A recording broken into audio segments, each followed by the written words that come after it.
Hi everyone, welcome to Grasp Daily. आज का हमारा टॉपिक ऑफ डिस्कशन है presidential elections.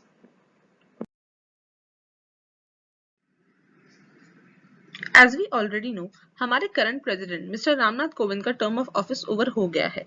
So election commission of India ने already presidential election का schedule release कर दिया है। As you can see on the screen, polling to be held on July 18th। The process of presidential election is mentioned in Article 54 of Part 5 of Constitution of India. Generally, Prime Minister is considered to be superior, but as per protocol, President comes before Prime Minister. So, President of India is head of Indian state and also first citizen of India. Now let's see the election process for President of India. Firstly, we will discuss about eligibility criteria. He or she should be an Indian citizen with minimum age of 35 years and there is no upper age limit. One should qualify the conditions to be elected as a member of Lok Sabha and should not hold any office of profit under any public or other authority. For your understanding, office of profit means holding a position that brings office holder some financial gain, advantage or benefit. Here, amount of profit is immaterial. Let's move to the further points. Term of office. So once elected, the president holds the office for a period of 5 years. And oath is taken by the president in the presence of Chief Justice of India inside the parliament. The president gives his resignation to the vice president of India because vice president will be the acting president until the election of next president. In case of any disputes regarding the election, then it will be challenged in Supreme Court of India. Impeachment of president can be done only in case of violation of constitution. The impeachment charges can be initiated by either house of parliament.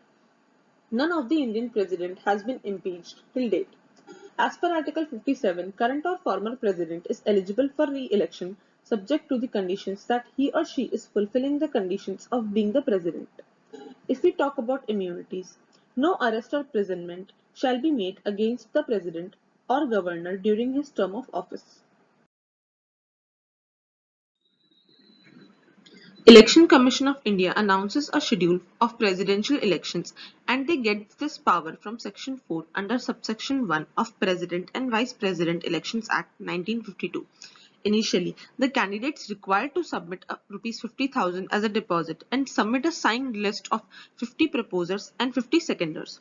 A proposer is someone who names a candidate for president, and a seconder is someone who supports that proposer and his proposed candidate. Proposers and seconders are those people who votes in presidential elections. Note that nominated MPs are not allowed for voting.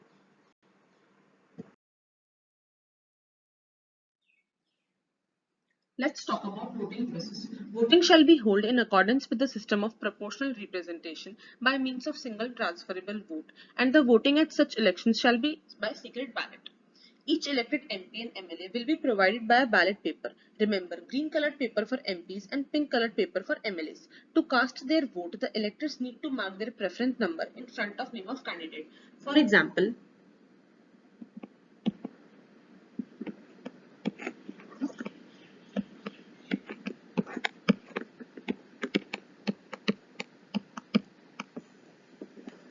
if elector wants to give the first preference to candidate C2 and second to C3 and third to C1, he can mark in this way.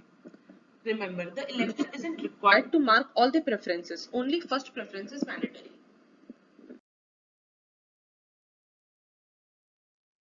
In general elections, one person holds one vote value, but in presidential elections, proportional representative system takes place.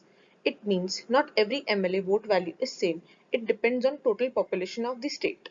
As you can see on the right side of screen, total population of state divides by number of MLAs divides by 1000 will be the vote value of one MLA, and total votes assigned to MLAs divide total number of MP will be the vote value of single MP.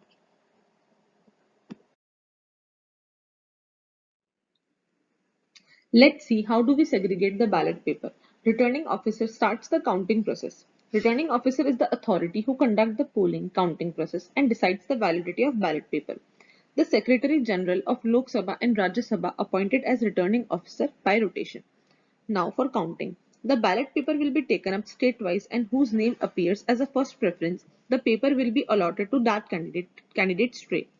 Those candidates who already have less first preferences gets disqualified, and candidate who have highest number of first preference will be elected as president.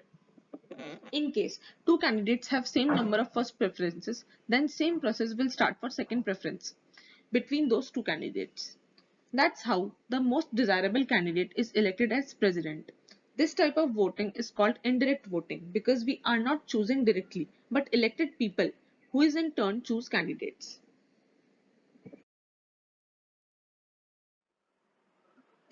Now let's see when and where elections do takes place. Within the period of 60 days before the expiry of term of office of the outgoing president, the election schedule shall be so fixed that the president elected is able to enter upon his office on the day following the expiry of term of current president. Because under the Constitution of India, there shall always be a president of India. Elections can be take place inside a room in a parliament in New Delhi or in a secretariat building of state legislative assembly.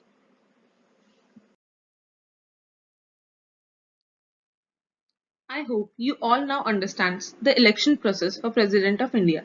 Please like my video and subscribe Grasp Daily. Thank you.